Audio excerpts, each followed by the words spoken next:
Hi hello and welcome to class civil. Soil மெக்கானிக்ஸ்ல soil எப்படிலாம் classify பண்ணலாம் அப்படின்றத பத்தி பார்த்துட்டு இருக்கோம். அதுல லாஸ்ட் வீடியோல பாத்தீங்கன்னா particle size classification, textural classification and highway research board classification இது மூணுத்தை பத்தியும் பார்த்தோம். அதுலயும் ஹைவே ரிசர்ச் போர்ட் கிளாசிஃபிகேஷன்ல குரூப் இண்டெக்ஸ்னா என்ன, அதை எப்படி கண்டுபிடிக்கணும், அதோட ஃபார்முலா, அதை வச்சு ஒரு சம், இதெல்லாம் வந்து ரொம்ப டீடைலாவே பார்த்தோம். இந்த வீடியோல யூனிஃபைட் சாயில் கிளாசிஃபிகேஷன் சிஸ்டம் பத்தியும் இந்தியன் ஸ்டாண்டர்ட் கிளாசிஃபிகேஷன் சிஸ்டம் பத்தியும் பார்க்கணும். வாங்க வீடியோக்குள்ள போலாம். அதுக்கு முன்னாடி நிறைய பேர் நம்ம சேனல் சப்ஸ்கிரைப் பண்ணாம பார்த்துட்டு இருக்கீங்க, ப்ளீஸ் டூ சப்ஸ்கிரைப். அப்படியே அந்த பெல் பட்டனும். Fourth type unified soil classification system, அப்படி இல்லைன்னா ஷார்ட்டா யூஎஸ்சிஎஸ் சிஸ்டம் அப்படின்னு சொல்லலாம். இந்த சிஸ்டம் யார் டெவலப் பண்றா அப்படின்னு பாத்தீங்கன்னா காசாகிராண்டி தான். இவரோட நேம் நம்ம ஆல்ரெடி கேள்விப்பட்டிருக்கோம். எதுலன்னு பாத்தீங்கன்னா லிக்விட் லிமிட்டை டிட்டர்மைன் பண்றதுக்கு என்ன அப்பாரட்டஸ் யூஸ் பண்ணுவோம்னு பார்த்திருப்போம். கன்சிஸ்டன்சி டாபிக்ல காசாகிராண்டிஸ் அப்பாரட்டஸ் பார்த்திருப்போம். ஸோ அவர் தான் இந்த யூஎஸ்சிஎஸ் சிஸ்டம் டெவலப் பண்றாரு. லேட்டர் ஸ்டேஜஸ்ல வந்து இதை பெஸ்ட் மெத்தடா இருக்கிறதுனால ASTM, American society of testing materials, அப்புறம் நம்ம பியூரோ ஆஃப் இந்தியன் ஸ்டாண்டர்ட்ஸும் இதை அக்செப்ட் பண்ணிக்கிறாங்க இந்த மெத்தடை. ஏன் இந்த மெத்தட் அவ்வளவு பெருசா சொல்றாங்கன்னா, இவர் தான் he was the first person to classify soil in 2 different ways. அதாவது எப்படின்னு பாருங்க, கோர்ஸ் கிரெயின்டு சாயில் எல்லாத்தையும் பார்ட்டிகல் சைஸ் டிஸ்ட்ரிபியூஷன் அப்படின்ற கான்செப்ட் வச்சு கிளாசிஃபை பண்ணலாம் அப்படின்னும், ஃபைன் கிரெயின்டு சாயில் எல்லாத்தையும் பிளாஸ்டிசிட்டி கேரக்டரிஸ்டிக்ஸை பேஸ் பண்ணி கிளாசிஃபை பண்ணலான்னு. இதுல பார்ட்டிகல் சைஸ் டிஸ்ட்ரிபியூஷன்னா நம்ம என்னன்னு போன வீடியோல, முந்தின வீடியோஸ்ல எல்லாம் பார்த்துருக்கோம். ஓகே, சீவ் அனாலிசிஸ் பண்ணி எப்படி அந்த பார்ட்டிகல் சைஸ் டிஸ்ட்ரிபியூஷன் நம்ம கிட்ட கொடுத்துருக்க சாயிலுக்கு எப்படி கர்வெல்லாம் அரே பண்ணுவோம்னு பார்த்துருந்தோம். யாராவது பார்க்கலன்னா மறக்காம அந்த வீடியோலாம் செக் பண்ணிட்டு இந்த வீடியோ பாருங்க, இன்னும் நல்லா புரியும். அண்ட் பிளாஸ்டிசிட்டி கேரக்டரிஸ்டிக்ஸ்னா என்ன, கன்சிஸ்டன்சி லிமிட்ஸ் தான். அதை நம்ம என்னன்னு சொல்லியிருந்தோம், லெஸ் தேன் 425, அதாவது ஃபைன் கிரெயின்டு சாயிலுக்கு தான் யூஸ் ஆகும் அப்படின்னு சொல்லி பார்த்துருந்தோம். அந்த கன்சிஸ்டன்சி டாபிக்கே அதுக்கு தான். இவர் என்ன சொல்றாருன்னா, இந்த கோர்ஸ் கிரெயின்டு சாயில்னா 75 மைக்ரானோட கிரேட்டரா இருக்கிறது. ஸோ அந்த சாயிலுக்கெல்லாம் நீங்க என்ன பண்ணுங்க, பார்ட்டிகல் சைஸ் டிஸ்ட்ரிபியூஷனை வச்சு கிளாசிஃபை பண்ணுங்க. ஃபைன் கிரெயின்டு சாயில் எல்லாம் என்ன பண்றீங்கன்னா, பிளாஸ்டிசிட்டி கேரக்டரிஸ்டிக்ஸ், அதாவது இந்த கன்சிஸ்டன்சி லிமிட்ஸ் இருக்கு இல்லையா, அதை பேஸ் பண்ணி கிளாசிஃபை பண்ணுங்க. ஃபைன் கிரெயின் சாயில்னா என்ன, லெஸ் தேன் 75 மைக்ரான் சைஸ் இருக்கிற சாயில் எல்லாத்தையும் பிளாஸ்டிசிட்டி கேரக்டரிஸ்டிக்ஸை வச்சு கிளாசிஃபை பண்ணுங்க. இவர் தான் ஃபர்ஸ்ட் அந்த ஐடியாவை கொடுக்குறாரு. அண்ட் அதை பேஸ் பண்ணி அவர் சாயில் என்ன பண்றாருன்னா, ஒரு 15 குரூப்ஸா கிளாசிஃபை பண்றாரு. அதுதான் இங்க கொடுத்துருக்கேன். கோர்ஸ் கிரெயின்டு சாயில ஒரு 8 குரூப்பா பிரிக்கிறாரு. ஃபைன் கிரெயின்டையும் ஆர்கானிக் சாயிலையும் சேர்த்து ஒரு 6 குரூப்பா பிரிக்கிறாரு. அப்புறம் பீட் அப்படிங்கறத ஒரு தனியா, ஒரு ஹைலி ஆர்கானிக் சாயில்லையே அதை தனியா ஒரு குரூப்பா வச்சிருக்காரு. ஸோ மொத்தம் 15 குரூப்பா சாயில கிளாசிஃபை பண்றதுக்கான ஒரு வழியை கொடுத்துருக்காரு. இது நம்மளோட புக்ல பாத்தீங்கன்னா டேபுலர் ஃபார்மேட்ல இருக்கும். அது அப்படி படிக்கிறதோட ஃப்ளோ சார்ட் ஃபார்மேட்ல படிச்சிட்டீங்கன்னா ரொம்ப ஈஸியாவே இருக்கும். அது எப்படின்றதா இப்ப பார்க்க போறோம். நான் அசியூம் தட் உங்ககிட்ட நான் ஒரு சாயில் சாம்பிள் கொடுத்துட்டேன். நீங்க இப்ப எனக்கு கிளாசிஃபை பண்ணி சொல்லணும் என்ன டைப் ஆஃப் சாயில் இது அப்படின்னு சொல்லிட்டு. எப்படி யூஎஸ்சிஎஸ் சிஸ்டம் படி கிளாசிஃபை பண்றதுன்னு பாருங்க.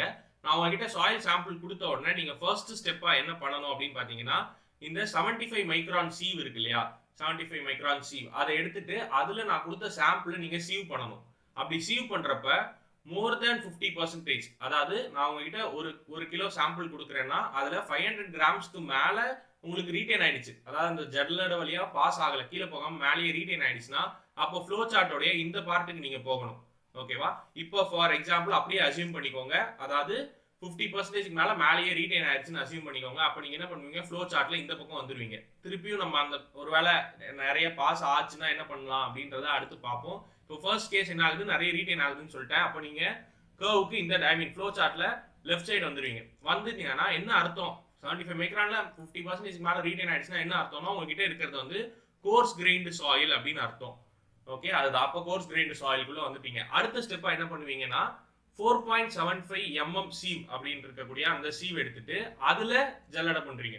அப்படி 4.75 mm சீவ்ல சீவ் பண்ணி மோர் தேன் 50% ரீட்டைன் ஆச்சுன்னா திருப்பியும் நீங்க என்ன பண்ணணும், உங்களுடைய ஃப்ளோ சார்ட்ல இந்த பக்கம் போகணும். நான் இப்போ அப்படிதான் அசியூம் பண்ணிக்கிறேன். மோர் தேன் 50% அதுல மேல தங்கிருச்சு. ஸோ நான் இன்னும் லெஃப்ட் வேர்ட்ஸா மூவ் ஆயிட்டு இருக்கேன்.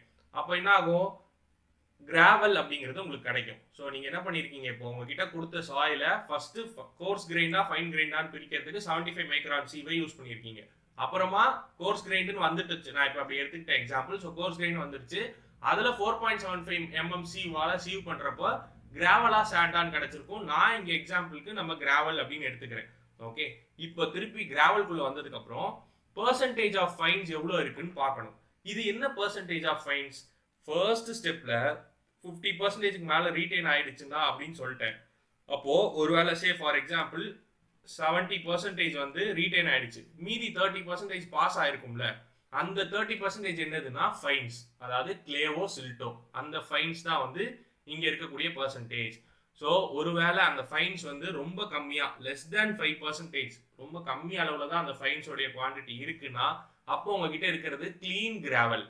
ஓகே, அப்போ உங்ககிட்ட இருக்கிறது கிளீன் கிராவல். இந்த இடத்த மட்டும் ஃபோக்கஸ் பண்ணுங்க. ஸோ கிளீன் கிராவல் ஒருவேளை இப்போ நான் மேல் கேஸ்ல 30% ஃபைன்ஸ்னு சொன்னேன், அதாவது 12க்கு மேலே இருந்துச்சுன்னா உங்களோட ஃபைன்ஸோட பர்சன்டேஜ் 12க்கு மேலே இருந்ததுன்னா அது கிராவல் வித் ஃபைன்ஸ். ஓகே, அப்போ இது ரெண்டுத்துக்குள்ள எப்படி பிரியும்ன்றது புரிஞ்சிருச்சு. சே ஃபார் எக்ஸாம்பிள் நான் இப்போ மறுபடியும் என்ன பண்றேன், எப்பவும் போல லெஃப்ட் போற மாதிரி இந்த டைமும் எனக்கு ஃபைன்ஸ் லெஸ் தேன் 5%, 2% தான் ஃபைன்ஸ் இருக்கு அப்படின்னு எடுத்துக்கிட்டேன். ஸோ அப்போ எனக்கு கிளீன் கிராவல்னு கிடைச்சிருச்சு. அடுத்த ஸ்டெப் என்ன பண்ணணும்னா சியூசிசி அப்படின்ற ரெண்டு கண்டிஷன் பார்க்கணும். கிளீன் கிராவல்குள்ள சியூசிசி அப்படிங்கிறது பார்க்கணும். சியூசிசி ஞாபகம் இருக்கா? பார்ட்டிகல் சைஸ் டிஸ்ட்ரிபியூஷன்ல பார்த்துருப்போம் சியூசிசி அப்படின்னு. சியூனா என்ன? D60 by D10 அப்படின்னும், அதே மாதிரி சிசி அப்படின்னா D30 the whole square divided by D10 into D60 அப்படின்னு சொல்லி பார்த்துருப்போம். ஸோ இந்த ரெண்டு வேல்யூவை பேஸ் பண்ணி திருப்பி கிளீன் கிராவல்குள்ள அனதர் ரெண்டு கண்டிஷன் போகுது. எப்படின்னு பார்ப்போம். சியூ வந்து கிரேட்டர் தேன் 4, சிசி வந்து 1 to 3 இந்த ரேஞ்சுக்குள்ள இருந்தது, ரெண்டுமே சாட்டிஸ்ஃபை ஆச்சு. எஸ் அப்படின்னா நீங்க என்ன பண்ணணும், வெல் கிரேடட் அப்படின்னு சொல்லி முடிக்கணும். உங்ககிட்ட இருக்கக்கூடிய கிராவல், இப்போ நம்ம கிராவல்குள்ள தானே பார்த்துட்டு இருக்கோம். ஸோ உங்ககிட்ட இருக்க கிராவல் வந்து வெல் கிரேடட் கிராவல்னு முடிக்கணும்.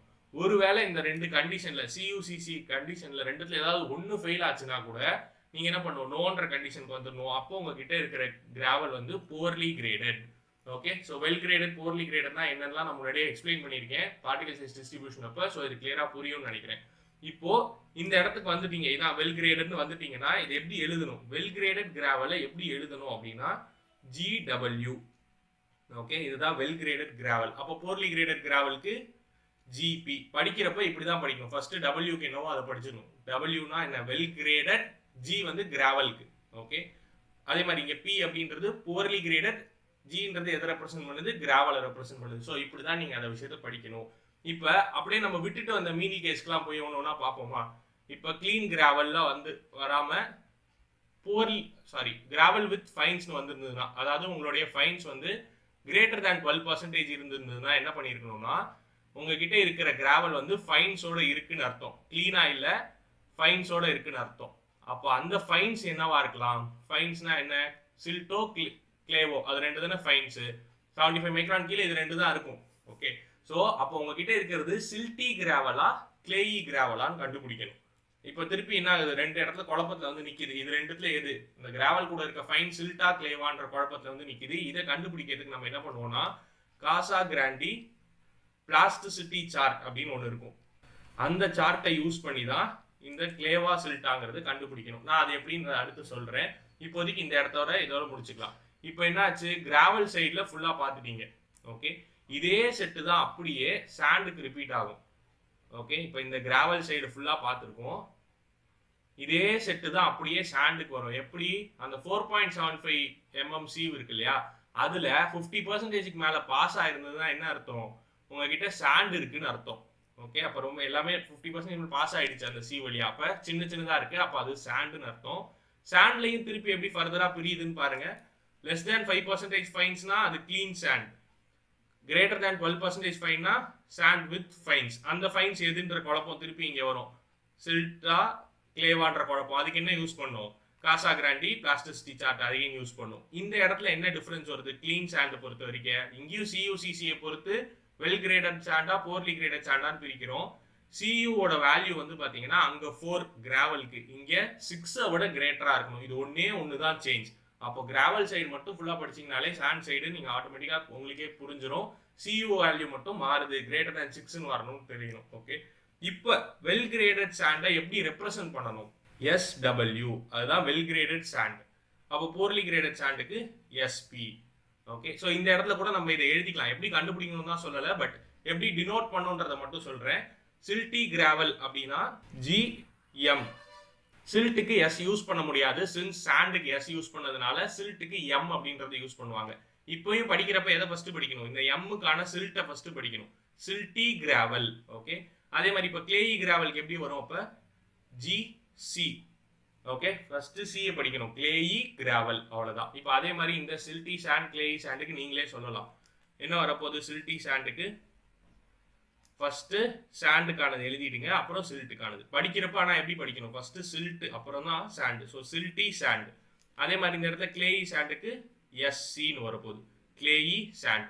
ஸோ டினோஷனும் நான் இங்கேயே உங்களுக்கு சொல்லிட்டு வரேன், அதனால நீங்கள் அதை தனியாக டேபிள் மாதிரி படிக்கணும்னு அவசியம் இருக்காது. ஓகே, இது இதோடய சேர்த்து படிச்சுக்கிட்டிங்கன்னா ஈஸியாக இருக்கும். புக்கில் எல்லாம் தனியாக கொடுத்துருப்பாங்க. அவ்வளோதான். இது கோர்ஸ் கிரெயின்டு சைடு கூட ஒரு பார்ட். இப்போ இது இந்த கோர்ஸ் கிரெயின் சைடுக்கு வந்துட்டோம், கிளாசிஃபை பண்ணுறது இது எல்லாமே புரிஞ்சிருக்கும். ஆனால் இன்னும் 2 டவுட் மட்டும் மிச்சம் இருக்கும். என்ன டவுட்னா, சார் லெஸ் தேன் 5%னா கிளீன் கிராவல் சைடு போகிறேன், ஓகே. கிரேட்டர் தேன் 12%னா கிராவல் வித் ஃபைன் சைடு போகிறேன், ஓகே. ஒருவேளை என்னுடைய ஃபைன்ஸ் பர்சன்டேஜ் வந்து 5 to 12 இருந்தா நான் என்ன பண்ணணும் அப்படிங்கிற டவுட் கண்டிப்பா வரும். கரெக்டா? 5 to 12 போச்சுன்னா நம்ம என்ன பண்ணணும்? 2 கேஸ்க்கும் சால்வ் பண்ணணும். இந்த சைடும் போகணும், இந்த சைடும் போகணும். சே ஃபார் எக்ஸாம்பிள் இப்போ கிளீன் கிராவல் சைடு போயிட்டு நீங்க என்ன பண்றீங்க? லாஸ்டா GW அப்படின்னு சொல்லி ஒன்று அட்டைன் பண்றீங்கன்னு வச்சுப்போம். ஓகே, அதே மாதிரி இந்த சைடு கிரேட்டர் தேன் 12% அந்த சைடும் போயிட்டு நீங்க என்ன பண்றீங்கன்னா, சே ஃபார் எக்ஸாம்பிள் GC அதாவது கிளே கிராவல்னு அட்டைன் பண்றீங்க. எப்படி கண்டுபிடிக்கணும் நான் என்ன சொல்லலை, ஓகே, அது சொல்றேன். ஸோ அதில் அட்டைன் பண்றீங்கன்னு வச்சுப்போம். இப்போ எப்படி அதை ரெப்ரசன்ட் பண்ணணும்னா, GW டேஷ் GC, இதுக்கு பேர் வந்து டுயல் சிம்பிள்ஸ்னு சொல்லுவாங்க. ஓகே, இப்படி தான் உங்ககிட்ட இருக்கிற சாயிலை ரெப்ரசன்ட் பண்ணணும். இதை எப்படி படிக்கணுன்றத சொல்றேன், அதையும் கவனிச்சுக்கோங்க. ஃபர்ஸ்ட் இந்த GW well graded gravel with some clayey fines. Okay, சொல்றேன் திருப்பி, well graded gravel with some clayey fines. அப்படிதான் இந்த GW-GC படிக்கணும். ஓகே, எப்படி அதை படிக்கணுன்றதும் தெரிஞ்சு வச்சுக்கணும். இப்போ இதுக்கு நீங்களே ட்ரை பண்றீங்களா? I'll give time. சே SP-SM அப்படின்னு இருக்கு. இந்த சாயில எப்படி நீங்க படிக்கணும்? S, poorly graded sand. Pக்கு poorly graded sand with some, எம்ன்றதுனால silt, with some silty fines, அவ்வளோதான். Poorly graded sand with some silty fines. And நான் இப்போ இங்கே உங்களுக்கு டிஸ்கஸ் பண்ணதையே தான் வேர்டிங்ஸில் கொடுத்துருக்கேன். ஸோ கோர்ஸ் கிரெயின்டு சாயிலில் பர்சன்டேஜ் ஆஃப் ஃபைன்ஸ் வந்து 5க்கும் 12க்கும் நடுவில் இருந்துச்சுன்னா என்ன பண்ணும்? ரெண்டுத்தையுமே வந்து 2 சைடுமே சால்வ் பண்ணி டுயல் சிம்பிள்னால டெசிக்னேட் பண்ணும் அப்படின்னு சொல்லியிருந்தேன். டுயல் சிம்பிள் இப்படி இருந்ததுன்னா அது எப்படி ரீட் பண்ணணும்? It is well graded gravel with some எம்ன்றதுனால சில்ட்டி ஃபைன்ஸ் அப்படின்னு படிக்கணும்னு சொல்லியிருந்தேன். ஓகே, சரி, இந்த டவுட்டும் முடிஞ்சிருச்சு. 5 லெஸ் தேன் 5 வந்தா கிளீன் கிராவல் சைடு மட்டும் பார்க்கணும். கிரேட்டர் தேன் 12 வந்ததுன்னா gravel with fines or sand with fine side மட்டும் பார்க்கணும். ஒருவேளை இந்த ரேஞ்சுக்கு நடுவில் அந்த ஃபைன்ஸ் வேல்யூ வந்ததுன்னா 2 சைடும் பார்க்கணும். இந்த டவுட் ஓகே. இப்போ சில்ட்டி கிராவலா கிளேயி கிராவலா அது எப்படி நான் பிரிக்கிறது? அந்த பிளாஸ்டிசிட்டி சார்ட்னு சொன்னீங்களே, அதை வச்சு எப்படி கண்டுபிடிக்கிறது அதையும் பார்ப்போம். அதை பார்க்கறதுக்கு முன்னாடி இந்த கோர்ஸ் கிரெயின்டு சைடுக்கு வந்தோம் இல்லையா, அதே மாதிரி அந்த சைடு ஃபைன் கிரெயின்டு சாயிலுக்கு ஒரு சைடு இருக்குல்ல, அதை பார்த்துட்டு வந்தோம்னா இது புரிஞ்சிடும். அதே கான்செப்ட் தான் இங்கேயும் அப்ளை பண்ண போறோம். ஏன்னா என்னது, சில்ட்டும் கிளேவும் என்னது, ஃபைன்ஸ் தானே. ஸோ ஃபைன் கிரெயின்டு சாயில் என்ன பண்றோன்றதை பார்த்துட்டு இங்க வந்தோம்னா கிளியரா இது புரிஞ்சிடும். அதை பார்க்கலாம். ஓகே, இப்போ திருப்பி ஸ்கிராச்ல இருந்து வருவோம். உங்ககிட்ட சாயில் சாம்பிள் கொடுத்துருக்கேன். 75 மைக்ரான் சீவ்ல நீங்க சீவ் பண்றீங்க. இந்த தரம் மோர் தேன் 50% பாஸ் ஆயிடுது. ஓகே, அதாவது ரீட்டைன் ஆகாம நிறைய ஜல்லட வழியா உள்ள பாஸ் ஆகிட்டு இந்த பக்கம் வெளில வந்துருச்சு. அப்படின்னா என்ன அர்த்தம்? ரொம்ப ஃபைனா இருக்குன்னு அர்த்தம். ஸோ நம்ம என்ன பண்றோம், நிறைய பார்ட் வந்து ஃபைன்ஸா இருக்கு. ஸோ நம்ம ஃபைன் கிரெயின்டு சாயில் பக்கம் வந்துடுறோம். ஃபைன் கிரெயின்டு சாயில் வந்ததுக்கு அப்புறம் என்ன பண்ணணும்னா, லிக்விட் லிமிட்டை பேஸ் பண்ணி உங்ககிட்ட இருக்கிற சாயில 2ஆ பிரிக்கணும். WLனா என்ன ஞாபகம் இருக்கா? Liquid limit. ஓகே, இப்படியும் ரெப்ரசென்ட் பண்ணலாம், அப்படின்னா LLனு ரெப்ரசென்ட் பண்ணலாம் சொல்லியிருந்தேன். இந்த லிக்விட் லிமிட்டை பேஸ் பண்ணி 2ஆ பிரிக்கிறோம் சாயில. Liquid limit value less than 50% இருந்ததுன்னா லோ பிளாஸ்டிக், greater than 50% இருந்தா ஹை பிளாஸ்டிக். லிக்விட் லிமிட் எப்படி டிட்டர்மைன் பண்ணோம்? காசா கிராண்டி அப்பேரட்டஸ் யூஸ் பண்ணி. ஸோ அதுக்கும் கன்சிஸ்டன்சி லிமிட்ஸ்ல வீடியோலாம் பார்த்தோம். பட் ஜென்ரலா கிளாசிஃபிகேஷன் உங்களுக்கு கொஸ்டின் கேட்கறாங்கன்னா இந்த லிக்விட் லிமிட் வேல்யூ எல்லாம் உங்களுக்கு டைரக்டா கொடுத்துருவாங்க. நான் ப்ராக்டிகல் கேஸ்க்கு சொல்றேன் எப்படி கண்டுபிடிப்போன்றதெல்லாம் அந்த அப்பேரட்டஸ் யூஸ் பண்ணுவோன்றதெல்லாம். Okay fine. இப்போ லோ பிளாஸ்டிக்கா ஹை பிளாஸ்டிக்கான்றதுல வந்துட்டோம். சே ஃபார் எக்ஸாம்பிள் நான் என்ன பண்றேன், லோ பிளாஸ்டிக் நான் எடுத்துக்கிறேன். இப்போ 50 லிக்விட் லிமிட் வந்து சே ஒரு 25% இருக்கு, அதனால லோ பிளாஸ்டிக் வந்துட்டேன். அதுக்குள்ள திருப்பியும் பாருங்க 3 கன்ஃபியூஷன் வருது லோ பிளாஸ்டிக் உள்ள மட்டுமே. என்னது, உங்ககிட்ட இருக்கிற சாயில் வந்து இன்ஆர்கானிக் கிளேவா இருக்கலாம். Okay, of low plasticity. மூணுமே லோ பிளாஸ்டிசிட்டி தான். இந்த இடத்துல மூணுமே லோ பிளாஸ்டிசிட்டி தான். ஏன்னா நான் சொல்லிட்டேன் லெஸ் தேன் 50 நான் எடுத்துக்கிறேன் கன்சிடரேஷன்லன்னு. ஓகே, அப்போ இன்ஆர்கானிக் கிளேவா இருக்கலாம், அப்படி இல்லைன்னா இன்ஆர்கானிக் சில்ட்டா இருக்கலாம், அப்படி இல்லைன்னா ஆர்கானிக் சில்ட்டா இருக்கலாம். சில்ட்ல மட்டும் அகைன் ரெண்டு இருக்கு, ஆர்கானிக் இன்ஆர்கானிக்னு. கிளேல எப்பவுமே இன்ஆர்கானிக் மட்டும்தான். ஸோ இந்த மூணுத்துக்குள்ள எப்படி கண்டுபிடிக்கணும் அப்படின்னா திருப்பியும் நான் முன்னாடியே சொன்ன மாதிரி என்னதுதான் காசாகிராண்டி பிளாஸ்டிசிட்டி சார்ட். அது என்னன்றதை இப்போதான் ரிவீல் பண்ண போறேன். காசாகிராண்டி பிளாஸ்டிசிட்டி சார்ட். அந்த சைடு இருக்க மூணும் என்னதான் இதே மாதிரி தான், ஆனா என்ன ஹை பிளாஸ்டிசிட்டி. ஓகே, ஏன்னா 50% மேல இருக்கும் லிக்விட் லிமிட், அதனால அது வந்து ஹை பிளாஸ்டிசிட்டின்றத மாதிரி மூணு கேஸ்ல பிரியுது. சிம்பிள்ஸும் சைட்ல எழுதியிருக்கேன் பாருங்க. சிஎல் அப்படின்னா எப்படி படிக்கணும், inorganic clay with low plasticity. Okay, அதே எம்எல் அப்படின்னா இன்ஆர்கானிக் சில்ட், எம்னா silt, inorganic silt of low plasticity. OL அப்படி, ஓ அப்படிங்கிறது ஆர்கானிக். ஸோ எல்லா டினோஷனும் உங்களுக்கு ஞாபகம் இருக்கும்னு நினைக்கிறேன். எல்ன்றது லோ பிளாஸ்டிக், ஹெச் அப்படின்னா ஹை பிளாஸ்டிக்னு அர்த்தம். சீனா சில்ட், சாரி சீனா கிளே, எம்னா சில்ட், ஓனா ஆர்கானிக். சரி, இப்போ இதுக்குள்ள எப்படி கிளாசிஃபை பண்றது, வாங்க காசாகிராண்டி பிளாஸ்டிசிட்டி சார்ட் பார்க்கலாம். இந்த பாயிண்ட் வந்து நான் உங்களுக்கு ஆல்ரெடி எக்ஸ்பிளைன் பண்ணதுதான். One second. To distinguish between silt or clay, சில்ட்டா கிளேவான்றதை டிஸ்டிங்விஷ் பண்றதுக்கு we use Casagrande plasticity chart. இதுதான் அந்த சார்ட், நான் அப்பையிலேருந்து சொல்லிட்டு இருக்கேன் இல்லையா, அந்த சார்ட் இதுதான். ஒய் ஆக்சிஸ்ல என்ன இருக்கு அப்படின்னு பாத்தீங்கன்னா பிளாஸ்டிசிட்டி இண்டெக்ஸ் இருக்கு. பிளாஸ்டிசிட்டி இண்டெக்ஸ் ஞாபகம் இருக்கா அப்படின்னா என்னன்னு, IP is equal to liquid limit minus plastic limit அப்படின்னு படிச்சிருப்போம். ஓகே, அந்த பிளாஸ்டிசிட்டி இண்டெக்ஸ் தான் இது. ஓகே, அது வந்து ஒய் ஆக்சிஸ்லயும். எக்ஸ் ஆக்சிஸ்ல என்ன இருக்கு பாருங்க, லிக்விட் லிமிட், வெறுமே லிக்விட் லிமிட். நம்ம கொஸ்டின்ல கொடுத்துருப்பாங்கன்னு கூட சொன்னேன். அதை பேஸ் பண்ணி தான் நீங்க கிளாசிஃபை பண்ணீங்கன்னு சொன்னேன். எப்படி கிளாசிஃபை பண்ணீங்க, லோ பிளாஸ்டிக் ஹை பிளாஸ்டிக்கா. இந்த 50%க்கு கீழே போச்சுன்னா லோ பிளாஸ்டிக். அதனாலதான் பாருங்களேன் இந்த சைடு இருக்கக்கூடிய எல்லா மார்க்கிங்லையும் எல் மட்டும் தான் இருக்கும். ஓகே, எல் மட்டும் தான் இருக்கு பாருங்க. அதே இந்த 50 லைனுக்கு மேல போச்சுன்னா என்ன ஆகுது, எல்லாமே ஹைலி பிளாஸ்டிக். ஸோ எல்லா இடத்துலையும் ஹெச்னு இருக்கு. ஓகே, இப்போ இந்த சென்டர் லைன் ஒன்று இருக்குல்ல, இந்த சென்டர் லைனுக்கு வேணா வேற கலர்ல பார்க்க நோட் பண்றேன். இந்த சென்டர் லைனுக்கு இந்த பக்கமா அப்படிங்கிறத கிளாசிஃபை பண்றது தான் நம்ம அந்த லிக்விட் லிமிட்டை வச்சே கிளாசிஃபை பண்ணிடுறோம், லோ பிளாஸ்டிக்கா ஹை பிளாஸ்டிக்கான்னு. அடுத்து என்ன பண்ணணும், இந்த லைன் இருக்கு பாத்தீங்களா, இதுக்கு பேர் வந்து ஏ லைன்னு சொல்லுவாங்க. இன்க்ளைண்டா இருக்குல்ல அந்த ஏ லைன், அதுக்கு டாப்ல வருமா பாட்டம்ல வருமான்னு நம்ம கண்டுபிடிக்கணும். கண்டுபிடிச்சிட்டோம்னா இந்த 4 குவாட்ரண்ட்ல ஏதோ ஒரு குவாட்ரண்ட்ல உங்களோட சாயில் போய் நிற்கும். கரெக்டா, அப்போ ஈஸியா அதில் கிளாசிஃபை பண்ணிடலாம். ஓகே, இப்போ பாருங்க இந்த லைனுக்கு இந்த சைடான்றது ஈஸியா பண்ணிடலாம். நான் ஃபர்ஸ்ட் கேஸ்க்கு லோ பிளாஸ்டிக் எடுத்துக்கிட்டேன். அப்ப உங்ககிட்ட இருக்கிறது லோ பிளாஸ்டிக் கிளேவா இல்ல லோ பிளாஸ்டிக் ஆர்கானிக் சில்ட்டா இல்ல லோ பிளாஸ்டிக் இன்ஆர்கானிக் சில்ட்டா, இதுக்குள்ளதான் கன்ஃபியூஷன் இருக்கு. ஓகே, இதை எப்படி கண்டுபிடிக்கலாம்னா இந்த ஏ லைன் எடுத்துக்கோங்களேன். இதோடைய ஃபார்முலா பாருங்க, IP is equal to 0.73 into WL minus 20. WLன்றது லிக்விட் லிமிட் வேல்யூ. ஓகே, இது ஏ லைனுடைய ஏபி. இங்க மேல எழுதியிருக்கேன்ல, இது பேஸ் ஃபார்முலா சாயிலோட இது. இப்போ என்ன பண்ணோம்னா இந்த சாயிலோட இது ஒன்று ஃபர்ஸ்ட் கண்டுபிடிப்பீங்க. சே ஃபார் எக்ஸாம்பிள் அது இந்த இடத்துல 20 வருதுன்னு வச்சுப்போம். அதே மாதிரி ஏ லைனுக்கு ஒரு வேல்யூ கண்டுபிடிக்கிறீங்க, அந்த வேல்யூ வந்து அரௌண்ட் 15 வருதுன்னு வச்சுக்கோங்க. எல்லாமே அப்ராக்சிமேட்டா தான். ஸோ சாயிலோடைய ஐபி ஒன்று இருக்கு 20, ஏ லைனுடைய ஐபி ஒன்று 15 இருக்கு. அப்போ நீங்க எதுவுமே யோசிக்க வேணாம், இந்த சைடு வந்துட்டீங்க. இப்போ ஏ லைன் வந்து சம்வேர் எங்கேயோ இந்த லைன் வந்து 15 இருக்கு. இப்போ 20ங்கிறது இதுக்கு மேலதான் இருக்கு. நம்ம சாயில் வந்து இந்த ஏ லைனுக்கு மேலதான் இருக்கு. அப்பனா என்ன வரும், ஃபைனலா என்னத்துல வந்து முடிஞ்சிருக்கும், சிஎல்னு முடிஞ்சிருக்கும். கரெக்டா, கிளேன்னு முடிஞ்சிருக்கும். கிளியரா? இப்போ ஸோ இந்த ஏ லைனை வச்சு எப்படி பிரிக்கிறோன்றது இதுதான்.